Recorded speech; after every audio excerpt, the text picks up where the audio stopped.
तो हेलो दोस्तों, ABC coaching YouTube channel में आप सभी का स्वागत है। आप लोग कैसे हैं? आशा करता हूं आप लोग स्वस्थ और मस्त होंगे। बच्चों, आज की इस वीडियो में कक्षा 11वीं विषय हिंदी कोर के मॉडल सेट का कंप्लीट आंसर देखने वाले हैं, जो कि जैक बोर्ड की तरफ से जारी किया गया है। तो सभी विद्यार्थी मॉडल पेपर को आप लोग अच्छे से रिविजन कर लीजिएगा, क्योंकि एग्जाम में मॉडल पेपर से ही आपके क्वेश्चन दिए जाएंगे। ठीक है, तो सभी विद्यार्थी अभी तक मॉडल पेपर को डाउनलोड नहीं किया है तो टेलीग्राम पर पहले ही उपलब्ध करा दिया गया है। टेलीग्राम का लिंक डिस्क्रिप्शन में दिया गया है, जाइए वहां से जो है मॉडल पेपर को डाउनलोड कर लीजिए। और वीडियो में आगे बढ़ने से पहले वीडियो को लाइक अपने सभी दोस्तों के साथ शेयर भी जरूर करते जाएंगे। और बच्चों, आप सभी से रिक्वेस्ट है कि चैनल पर नए हैं, चैनल को सब्सक्राइब करने के साथ बेल आइकन को प्रेस जरूर कर लीजिएगा। चलिए बच्चों, क्वेश्चन की ओर चलते हैं। देखिए बच्चों, सबसे पहला जो है खंड को जो कि अपठित बोध से दिया गया है, जिसमें दिया गया कि निम्नलिखित पद्यांश को ध्यानपूर्वक पढ़कर प्रश्न संख्या 1 से लेकर 4 तक के सही विकल्प का चयन कीजिए। तो दोस्तों, यहाँ पे देख सकते हैं कि कुछ जो है कविता की यानी कि पद्यांश की जो है पंक्ति दी गई है, जिसको आप लोगों को अच्छे से बारीकी से पढ़ना है, समझना है।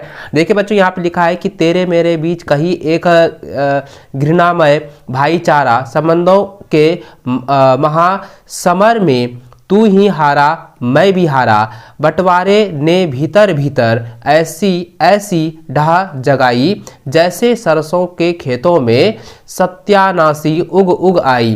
तेरे मेरे बीच कहीं है टूट अटूट अनटूटा पतियारा, संबंधा के महासमर में तू ही हारा मैं भी हारा। तो इस प्रकार से दोस्तों यह जो पंक्ति दी गई है, इस पद्यांश के अनुसार अब जो सवाल दिए गए उसको देखते हैं। तो देखिए बच्चों, यहाँ पे पहला जो सवाल दिया गया है कि कविता में किस संबंध की बात कही गई है। तो कविता में दोस्तों यह जो है पारिवारिक संबंध को बताया गया है। तो ऑप्शन जो है ए इसका सही ऑप्शन होगा।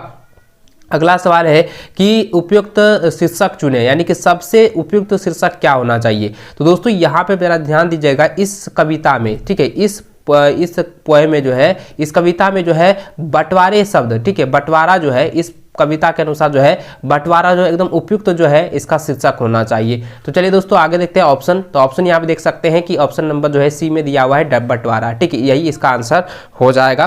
चलिए आगे बढ़ते हैं। अगला सवाल दिया गया है कि यहाँ सत्यनाशी, सत्यनाशी से तात्पर्य है। तो सत्यनाशी का तात्पर्य होता है ईर्ष्या, ठीक है, ऑप्शन नंबर जो है ए इसका सही होगा, सटीक आंसर होगा। इसको आप लोग नोट करते जाएंगे, कॉपी में इसको नोट कर लीजिए और एग्जाम से पहले आप लोगों को अच्छे से रिविजन कर लेना है, याद कर लेना है। चलिए अगला प्रश्न देखिए दोस्तों, चौथा नंबर दिया गया है कि भीतर भीतर में कौन सा अलंकार है। तो भीतर भीतर में जो है कौन सा अलंकार है, तो यह जो है यह पुनः रुक्तित प्रकाश अलंकार है, ठीक है। तो ऑप्शन डी जो है इसका सही आंसर होगा। चलिए आगे बढ़े। अगला सवाल दोस्तों दिया गया है कि निम्नलिखित गद्यांश को ध्यानपूर्वक पढ़ना है, जो कि प्रश्न संख्या 8 के प्रश्न संख्या 5 से लेकर 8 तक का सही विकल्प आपको बताना है। तो देखिए यहाँ पे जो गद्यांश दिया हुआ है कि साहित्य जीवन को देखने की एक दृष्टि है, जिस परम तत्व को एक योगी अपनी यौगिक क्रियाओं में तथा दार्शनिक अपने चिंतन से प्राप्त करता है। साहित्यकार अपनी साहित्य की गहन साधना के द्वारा उस तत्व को प्राप्त कर लेता है। यही नहीं, साहित्य का अध्येता भी उसके साहित्य को भली प्रकार पढ़कर उस परम तत्व को प्राप्त कर लेता है। इस तरह का साहित्य ही मनुष्यता का निर्माण भी करता है। तो दोस्तों ये साहित्य से रिलेटेड जो है सवाल यहाँ पे गद्यांश दिया गया है। चलिए अब इससे जो है जो सवाल पूछे गए हैं, प्रश्न दिए गए हैं, उसको देखते हैं। तो देखिए बच्चों, यहाँ पे सवाल दिया गया कि गद्यांश के अनुसार साहित्य है। तो गद्यांश के अनुसार साहित्य क्या है? गहन साधना है, ठीक है, ऑप्शन सी इसका सही आंसर होगा। अगला सवाल है कि उपयुक्त गद्यांश का सबसे उपयुक्त शीर्षक होगा। तो इसका आंसर क्या हो जाएगा? साहित्य, ठीक है, तो ऑप्शन ए इसका सही उत्तर होगा। अगला सवाल है कि गद्यांश के आधार पर बताए कि कौन सा कथन गलत है। तो देखिए बच्चों, यहाँ पे दिया गया है कि साहित्यकार साहित्य साधना द्वारा परम तत्व को प्रदान करता है। ये गद्यांश के अनुसार सही है। साहित्य का अध्येता साहित्य अध्ययन द्वारा परम तत्व को प्राप्त करता है, ये भी कथन जो है सही है। और यहाँ पे साहित्य मनुष्यता का निर्माण और विनाश करता है, ये बिल्कुल जो है गलत है, क्योंकि देखिए साहित्य जो है मनुष्यता का निर्माण करता है लेकिन विनाश नहीं करता, ये जो है कथन गलत है। आगे लिखा है कि साहित्य की तुलना एक योगी से की गई है, ये कथन सही है। तो दोस्तों इसका जो यहाँ पे सवाल पूछा गया है कि कौन सा कथन गलत है, तो इसका आंसर क्या हो जाएगा? जो है ऑप्शन नंबर सी इसका सही आंसर होगा कि यह जो कथन है यह पूरी तरह से गलत कथन है, ठीक है। चलिए आगे बढ़ते हैं। अगला सवाल दिया गया है कि साहित्य का अध्येता से तात्पर्य है। तो साहित्य का आधित्य से क्या तात्पर्य होता है, तो इसका आंसर हो जाएगा पाठक। ठीक है, तो ऑप्शन नंबर सी इसका सही आंसर होगा। चलिए इसको आप लोग नोट करते जाएंगे।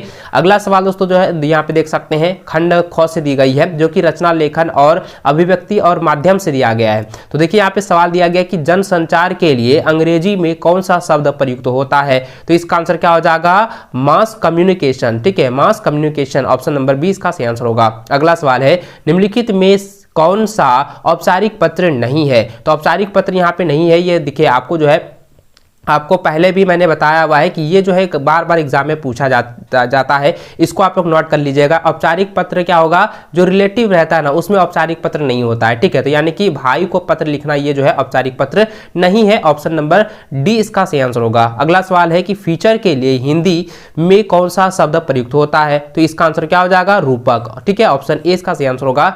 अगला सवाल है कि प्रतिवेदन अंग्रेजी के किस शब्द का हिंदी रूपांतरण है, तो इसका आंसर क्या हो जाएगा, रिपोर्ट। ऑप्शन नंबर सी इसका सही आंसर होगा। अगला सवाल है कि संपादकीय किसके द्वारा लिखा जाता है, तो यह जो है संपादक के द्वारा लिखा जाता है। ऑप्शन सी इसका सही आंसर होगा। अगला सवाल है कि जनसंचार माध्यमों का प्रमुख कार्य क्या है, तो इसका आंसर हो जाएगा, देखिए लोगों का मार्गदर्शन कराना, मनोरंजन कराना, सूचना देना और शिक्षित करना, यानी कि ये तीनों ऑप्शन सही होगा, इसलिए इसका आंसर क्या हो जाएगा, इनमें से सभी होंगे। ठीक है, ऑप्शन डी इसका राइट आंसर होगा, सही आंसर होगा। अगला सवाल है कि भारत में प्रकाशित होने वाला पहला अखबार कौन सा था, तो भारत में प्रकाशित होने वाला पहला अखबार था बंगाल गजट। ठीक है, Bengal gazette. Option number A इसका सही आंसर होगा। अगला है कि कक्षा में होने वाली चर्चा या विचार विमर्श किस प्रकार का संचार है, तो इसका आंसर होगा समूह संचार है। ऑप्शन ए इसका सटीक आंसर होगा, सही आंसर होगा। अगला सवाल है कि पत्रकारिता का मूल तत्व क्या है, तो पत्रकारिता का मूल तत्व होता है जिज्ञासा। ठीक है, ऑप्शन सी इसका सही आंसर होगा, सटीक आंसर होगा। अगला सवाल दोस्तों 18 नंबर देखें, दिया गया है कि संपादक के नाम पत्र स्तंभ प्रायः समाचार पत्र के किस पृष्ठ पर प्रकाशित होता है, तो किस पृष्ठ पर होता है, तो यह होता है संपादकीय पृष्ठ पर। ठीक है, ऑप्शन नंबर सी इसका सही आंसर होगा। अगला सवाल दोस्तों आप देख सकते हैं यहाँ पे जो कि पाठ्य पुस्तक से दी गई है खंड गौ का, तो देखिए यहाँ पे जो है कुछ पद्यांश की जो है पंक्ति दी गई है कि आओ मिलकर बचाएं कि इस दौर में भी बचाने को बहुत कुछ बचा है अब भी हमारे पास। इस प्रकार से जो है यहाँ पे 4 पंक्ति दी गई है। अब इससे रिलेटेड जो सवाल दिए गए उसको देखते हैं। देखिए यहाँ 19 नंबर दिया गया कि प्रस्तुत काव्यांश की रचयिता कौन है, तो प्रस्तुत काव्यांश की रचयिता कौन है बच्चों, ये है निर्मला पुतुल। ठीक है, तो ऑप्शन नंबर डी इसका सही आंसर होगा। अगला सवाल है कि यहाँ रचना का जीवन के प्रति दृष्टिकोण कैसा है, रचना के प्रति जो है जीवन की दृष्टिकोण जो है वो कैसी है, तो बच्चों इसका आंसर क्या हो जाएगा, इसका आंसर हो जाएगा ये सकारात्मक है। ठीक है, रचना का जीवन की दृष्टिकोण जो है किस प्रकार से है, सकारात्मक है। ऑप्शन ए इसका सही आंसर होगा। अगला है यहाँ क्या बचने की बात की गई है, तो यहाँ जो है क्या बचने की बात कही गई है, संस्कृति को। ठीक है, यानी संस्कृति को बचाने की बात यहाँ पर की गई है इस कविता के अनुसार। अगला सवाल है कि उपयुक्त पंक्तियों में है, तो उपयुक्त पंक्तियों में क्या है, तो इसका आंसर हो जाएगा आह्वान है कि ठीक है, क्योंकि ये संस्कृति को बचाने का आह्वान कर रही है, तो ऑप्शन नंबर सी इसका जो है सही आंसर होगा। अगला सवाल है निम्नलिखित प्रश्नों के सही विकल्प का चयन कीजिए, जो कि 23 नंबर आप देखें तो दिया गया है कि जैसे बाड़ी काष्ठ ही काटे अग्निनी ना काटे कोई, पंक्ति में अग्निनी किसका प्रतीक है। तो देखिए दोस्तों यह जो दोहा दिया गया है, दोहे की जो एक पंक्ति है, इसमें जो अग्निनी शब्द है, अग्निनी शब्द जो है ये किसका प्रतीक है, ये किसको जो है किसकी ओर जो है संकेत करता है। तो बच्चों यह जो है ना ये आत्मा को जो है बोधित करता है, यानी कि आत्मा का प्रतीक को बताता है। ऑप्शन ए इसका सही आंसर होगा। अगला है कि मीरा ने अपने प्रेम बेली से कैसे फल की प्राप्ति की कामना व्यक्त की है, तो इसका आंसर हो जाएगा यह जो है आनंद फल। ठीक है, क्या हो जाएगा, आनंद फल की जो है प्राप्ति जो है कामना की है, प्रति जो है भावना जो है व्यक्त किया है। ऑप्शन नंबर बी इसका सही आंसर होगा। अगला सवाल दोस्तों 25 नंबर देखे दिया गया है कि माँ की जिसकी श्रेय धारा, जिसकी स्नेह धारा, यानी कि जिसकी श्रेय नहीं होगा यहाँ पे स्नेह होगा। ठीक है, जिसकी स्नेह धारा में कौन सा अलंकार है, माँ की जिसकी स्नेह धारा कौन सा अलंकार है, तो बच्चों इसमें क्या हो जाएगा, यह जो है रूपक अलंकार है। क्या आ जाएगा, रूपक अलंकार। ऑप्शन बी इसका सही आंसर होगा। अगला है चंपा काले काले काले अक्षर नहीं चिन्हती शीर्षक में विशेषण क्या है? तो देखिए काले काले अक्षर जो है ये नहीं पहचानती है कौन? तो ये चंपा। तो चंपा क्या हो जाएगा? कर्ता हो जाएगा। और ये जो है काले काले अक्षर, अक्षर की विशेषताएं क्या है? वो काला काला है, ठीक है, रंग उसका जो है क्या है? काला है। तो यहाँ पे क्या हो जाएगा? ये काले काले जो है इसमें जो है विशेषण को बोधित करता है, विशेषताएं बताती है किसका? अक्षर का, ठीक है। तो ऑप्शन नंबर ए इसका सही आंसर होगा। अगला सवाल है कि सपनों का मर जाना किस प्रकार का प्रयोग है? तो सपनों का मर जाना जो है यह जो है लाक्षणिक प्रकार है, ठीक है, लाक्षणिक प्रकार है। ऑप्शन नंबर ए इसका सही आंसर होगा। अगला सवाल दोस्तों आप देख सकते हैं, ये जो है छोटी सी गद्यांश दी गई है, 3 पंक्ति दी गई है जो कि आप इसको पढ़ना है। देखिए लिखा है कि गलती करने वाले तो है ही गुनहगार, पर उसे बर्दाश्त करने वाला भी कम गुनहगार नहीं होता। जैसे लीला, वैन और कांति भाई और हजारों हजारों माँ बाप। लेकिन सबसे बड़ा गुनहगार तो वह है जो चारों तरफ अन्याय, अत्याचार और तरह तरह की धांधलियों को देखकर भी चुप बैठा रहता है, जैसे तुम। इस प्रकार से यहाँ पे गद्यांश दिया गया है। अब इस गद्यांश से रिलेटेड जो सवाल दिए हैं उसको देखते हैं। तो देखिए 28 नंबर दिया गया कि प्रस्तुत पंक्तियों के रचयिता कौन है? तो प्रस्तुत पंक्तियों के रचयिता कौन है बच्चों? तो इसका आंसर हो जाएगा मन्नू भंडारी, ठीक है, ऑप्शन ए इसका सही आंसर होगा। अगला है कि यहाँ वक्ता कौन है? तो यहाँ जो वक्ता है ना, ये वक्ता जो है रजनी है। कौन है? रजनी है। ऑप्शन नंबर डी इसका सही आंसर होगा।